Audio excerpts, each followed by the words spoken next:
through the golf thing. And Spenny, I'll meet you halfway across the sky. Meet me halfway. I'll make this a new beginning for you and I. All right? So here's the deal.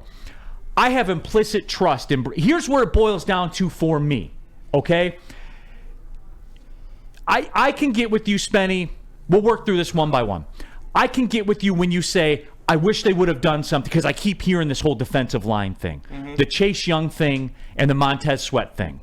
And I can get with you and say, okay, should they have done something?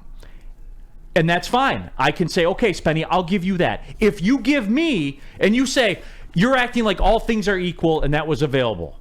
And I have to say, okay, because I don't know, just like you don't know. Yeah.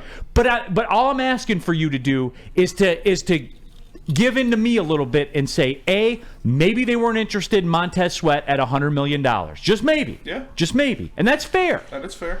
And maybe, as I said, Chase Young, and I don't know this to be true, I'm spitballing, but even you admitted it was a pretty compelling case that Chase Young was never available to them. That's, yeah.